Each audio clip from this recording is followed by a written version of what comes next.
Hello friend, इस video में हम लिस्ट ऑफ प्राइम मिनिस्टर और प्रेसिडेंट के बारे में डिस्कस करेंगे। तो सबसे पहला प्रेसिडेंट हमें पता ही है कि जवाहरलाल नेहरू, जो लगभग 3 कार्यकाल तक प्राइम मिनिस्टर रहे थे, 1947 से लेकर 1964 तक। सबसे लॉन्गेस्ट जो ड्यूरेशन है प्राइम मिनिस्टर का, वो पंडित जवाहरलाल नेहरू का ही है। दूसरे नंबर पे Gulzari Lal Nanda acting prime minister बने थे जब जवाहरलाल नेहरू की डेथ हुई थी हार्ट अटैक से। तो उसके बाद गुलजारी लाल नंदा कुछ समय के लिए, कुछ महीने के लिए प्राइम मिनिस्टर बनते हैं। फिर उसके बाद लाल बहादुर शास्त्री 9 जून 1964 से लेकर 11 जनवरी 1966 तक देश के प्रधानमंत्री, तीसरे प्रधानमंत्री के रूप में कार्य करते हैं। फिर उसके बाद acting prime minister Gulzari Lal Nanda ji को बनाया जाता है जब ताशकंद में शास्त्री जी की मृत्यु पॉइजन देके अमेरिका का जो CIA है उसके हाथ, मतलब उसका हाथ था डेथ में।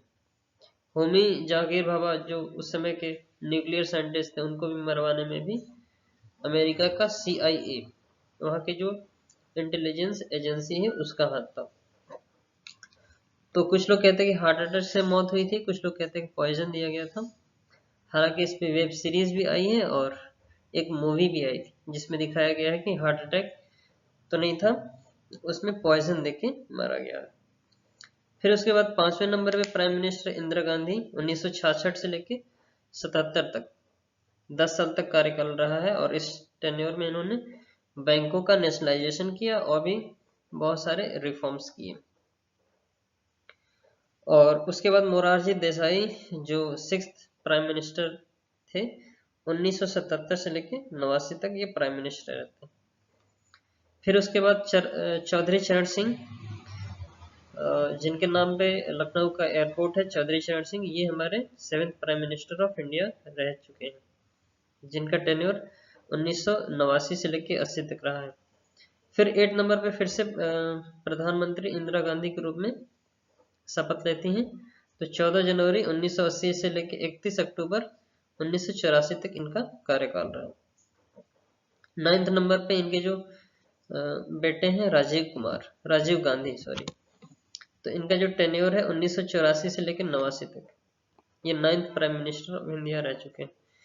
10th prime minister India VP Singh 89 से 90, चंद्रशेखर 90 से 91, और PV नरसिम्हा राव का जो टेन्योर है वो 5 साल है, 1991 से 1996 तक।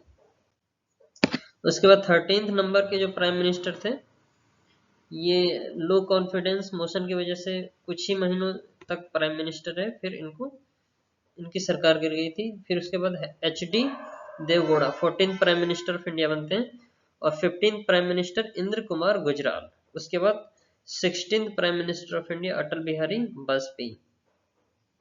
1998 से लेके मई 2004 तक इनका कार्यकाल रहा। उसके ठीक बाद डॉक्टर मनमोहन सिंह 2004 से लेकर 14 तक हमारे देश के प्राइम मिनिस्टर के रूप में कार्यभार संभालते हैं। फिर उसके बाद 18th प्राइम मिनिस्टर की बात आती है, तो नरेंद्र मोदी का अभी टेन्योर चल रहा है, तीसरा मोदी 3.0 कैबिनेट।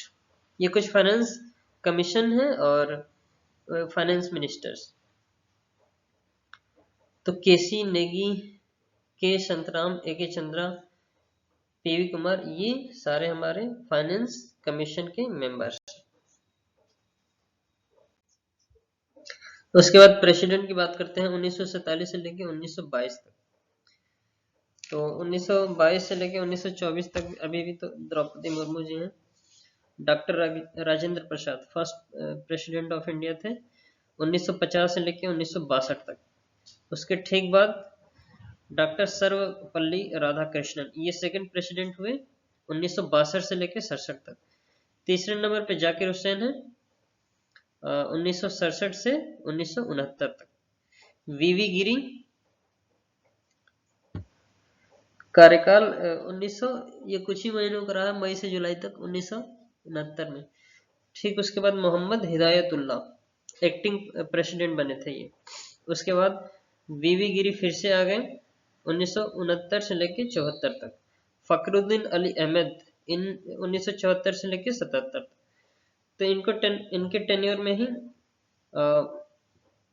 नेशनल इमरजेंसी लगाई गई थी इंदिरा गांधी की सरकार में। तो उस समय जो प्रेसिडेंट थे वो फखरुद्दीन अली अहमद थे। फिर उसके बाद जो प्राइम मिनिस्टर थे, उसके बाद जो प्रेसिडेंट हैं बीडी जट्टी, एक्टिंग प्रेसिडेंट के रूप में इन्होंने कार्यभार संभाला था। फिर उसके बाद नीलम संजीवा रेड्डी 1977 से लेकर 1982 तक ये हमारे देश के प्रेसिडेंट रहे थे। उसके बाद ज्ञानी जैल सिंह, फिर उसके बाद आर वेंकट रमन, शंकर दयाल शर्मा और के आर नारायण। ठीक उसके बाद APJ Abdul Kalam, missile man of India, ये हमारे देश के